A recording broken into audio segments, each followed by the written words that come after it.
Kroz istoriju mnogi su tvrdili da mogu da predvide budućnost, ali samo nekolicina njih je ostavila neizbrisiv trag. Dvoje najpoznatijih proroka svih vremena su Baba Vanga i Nostradamus. Iako su živjeli u različitim epohama, njihove vizije su često zapanjujuće slične. Predvidjeli su velike ratove, prirodne katastrofe i društvene preokrete koji su oblikovali svet kakav danas poznajemo. Ali koliko su tačna njihova predviđanja? Da li su njihove vizije bile puka slučajnost ili su zaista imali uvid u budućnost? U ovoj priči istražujemo najzanimljivija proročanstva i šta nas možda čeka u 2025. godini.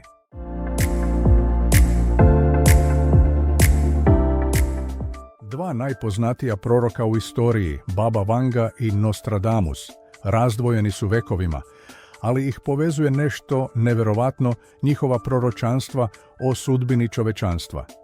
Neki ih smatraju genijalnim vidiocima, drugi veruju da su njihove prognoze samo slučajnosti ili produkt ljudske interpretacije.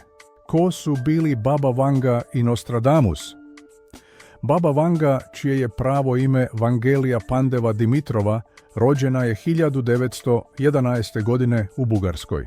Kao dete, navodno je izgubila vid u snažnoj oluji, a ubrzo nakon toga razvila sposobnost da vidi u budućnost. Ljudi su iz svih krajeva sveta dolazili kod nje, uključujući političke lidere i naučnike. Njene metode predviđanja ostaju misterija, ali je tvrdila da joj informacije dolaze putem neobjašnjivih vizija. Nostradamus, pravim imenom Michel de Notre Dame, bio je lekar i astrolog iz 16. veka.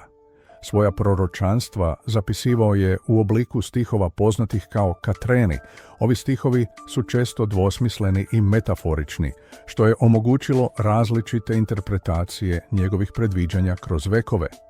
Baba Vanga je predvidjela pod jedan pad Sovjetskog saveza 1991. godine. Baba Vanga je još 80. godina 20. veka tvrdila da će Rusija izgubiti svog velikog cara i da će se zemlja raspasti.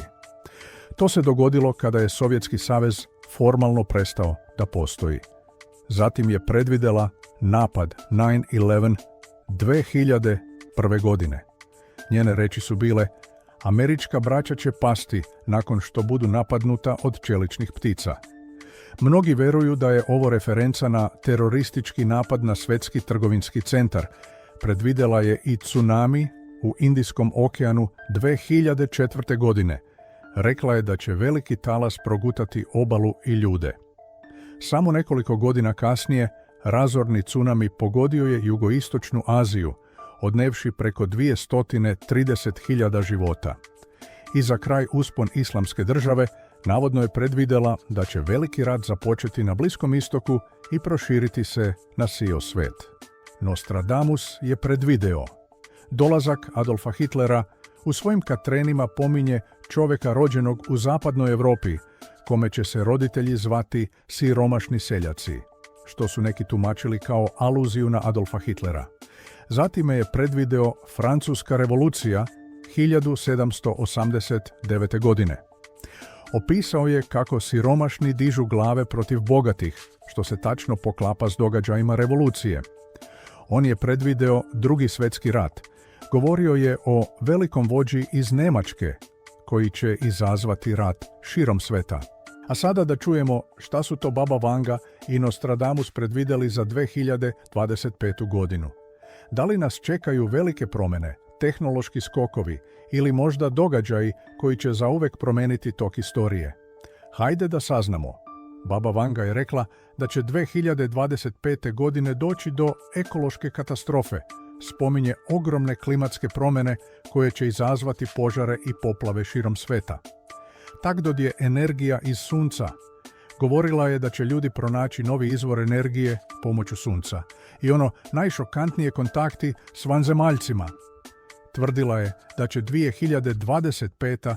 biti ključna godina za otkrivanje inteligentnog života izvan zemlje. Ovo je jedno od njenih najintrigantnijih predviđanja. Zamislite kakav bi to bio preokret za čovečanstvo. Prvi dokaz inteligentnog života van zemlje. Sa svim napretkom u istraživanju svemira i misijama ka Marsu i dalekim planetama, možda smo zaista na pragu nečeg neverovatnog. A šta vi mislite? Da li je kontakt s vanzemaljcima moguć već ove godine? Ako želite, mogu da napravim poseban video na ovu temu. Pišite mi u komentarima. Nostradamusova 2025. godina izgleda ovako. Velika ekonomska kriza, njegovi katreni sugerišu da će svetska ekonomija doživjeti ozbiljan pad. Taldod je nova vrsta globalnog sukoba, predvideo je rat između istoka i zapada, što mnogi povezuju s trenutnim tenzijama u svetu, i velike tehnološke promjene. Mnogi veruju da je Nostradamus predvideo uspon veštačke inteligencije. I moram priznati, potpuno se slažem s ovim predviđanjem. Danas smo svedoci neverovatnog napretka veštačke inteligencije. Od autonomnih vozila do sistema koji pišu, slikaju i čak donose odluke umjesto nas.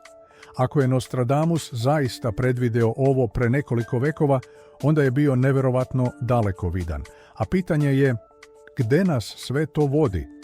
Da li će veštačka inteligencija promeniti svet na bolje ili doneti izazove koje još ne možemo ni da zamislimo? Bilo da verujete u proročanstva ili ih smatrate pukom igrom slučajnosti, jedno je sigurno. Baba Vanga i Nostradamus i dalje fasciniraju milione ljudi širom sveta. Njihova predviđanja ostaju predmet rasprava, analize i interpretacija, a mnogi se pitaju šta ako su bili u pravu. Da li budućnost već piše svoju sudbinu ili je sve u našim rukama? Pišite u komentarima šta vi mislite o njihovim vizijama i da li verujete da nas čekaju velike promjene. Ako vam se dopao video, lajkujte i zapratite kanal za još ovakvih priča. Vidimo se u sljedećem videu.